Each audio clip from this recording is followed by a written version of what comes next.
Bonjour, et bien voici un deuxième vidéo dans lequel on tenait à vous présenter le fonctionnement de notre porte automatique.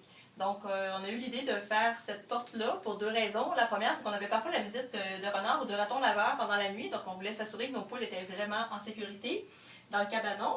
Et la deuxième raison, bien c'est notre voisine, on est en milieu urbain, donc notre voisine maintenant à la retraite désirait dormir jusqu'à 9 h le matin, donc on voulait vraiment s'assurer qu'il n'y ait pas de bruit avant cette heure-là. Donc, le fonctionnement de la porte, comme je le disais tout à l'heure, donc à 9 h, la porte ouvre et le soir à 8 h, la porte se referme. Donc, pas d'inquiétude, puisque aussitôt que le soleil commence à descendre le soir, les poules entrent d'elles-mêmes. Donc, c'est jamais arrivé là, pendant toutes les années qu'il y a une poule qui est restée à l'extérieur. Donc, à 9 h le matin, la porte ouvre.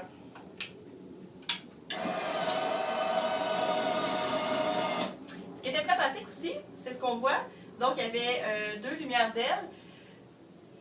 Ce petit appareil-là était dans la fenêtre, donc de la maison, on était capable de voir si la lumière était verte, c'est que la porte était ouverte.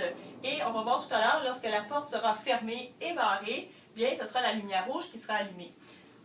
Juste attirer votre attention ici sur la planche qui est là. Donc cette planche-là, qui a l'air de rien, est très pratique en fait, parce que lorsque la porte est fermée, bien, ça empêche vraiment le raton laveur de venir glisser là, ses petits doigts en dessous pour ouvrir la porte. Donc, je referme la porte. Faisons semblant qu'il est 8 h.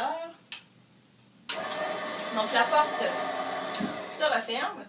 Elle est fermée et on voit bien ici le bâton là, qui est venu bloquer dans le petit espace ici. Donc ça empêche vraiment la porte d'ouvrir. Et on voit que l'espace qui est créé, bien, le raton laveur ne peut pas rentrer sa main à cause de la planche qui est à l'extérieur que je viens de vous montrer. On peut percevoir aussi la lumière rouge, donc qui nous indiquait, comme je le mentionnais tout à l'heure, de la maison, que la porte est fermée, mais également barrée. Maintenant, les composantes un peu plus en détail. Donc, on voit qu'on a utilisé une planche à découper en guise de porte. C'était un prototype, et comme ça fonctionnait très bien, on l'a conservé. Donc, il s'agit d'une planche à découper. Nous avons une minuterie que j'utilisais pour mon sapin de Noël. Ça aussi, je ne peux plus l'utiliser. On me l'a réquisitionné. Et un peu plus haut, on a un moteur qu'on s'est procuré sur eBay. Donc, c'est un moteur à faible révolution, mais qui est tout de même assez fort là, à l'aide de poulies pour pouvoir soulever la porte que je vous ai montré tout à l'heure. À côté, un relais, procuré également sur eBay. Donc, le relais, c'est lui qui va indiquer au moteur dans quel sens tourner. Par exemple, lorsque la porte ouvre, le moteur tourne dans le sens horaire et lorsque la porte se referme, c'est le sens anti-horaire. Ici, on voit 3 interrupteurs sur les 4 qui sont utilisés pour la porte automatique. Donc, lorsque la porte s'ouvre, les 2 interrupteurs qui sont ici, on voit que les deux languettes sont activées. Donc, ça envoie l'indication au relais d'inverser le moteur pour la prochaine fois où on va l'actionner. On voit ici le 3e interrupteur. Il y a une petite languette. Peut-être qu'on ne voit pas très bien sur la vidéo, mais il y a une petite languette. Donc, dans l'éventualité où la porte se serait ouverte trop haute, donc pour éviter que le moteur tourne sans arrêt et qu'il surchauffe, eh bien, l'activation de cet interrupteur-là, en fait, ce qu'il va faire, c'est qu'il va couper l'alimentation d'électricité pour la porte. Donc, lorsqu'on redescend la porte,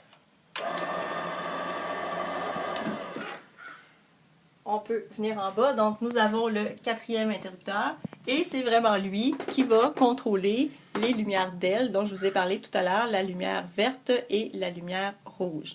Donc, quand la langue est activée et compressée, c'est la lumière rouge qui s'allume. Et puis, lorsque la porte est ouverte, la petite langue n'est plus compressée. Alors, c'est la lumière verte qu'on voit s'allumer.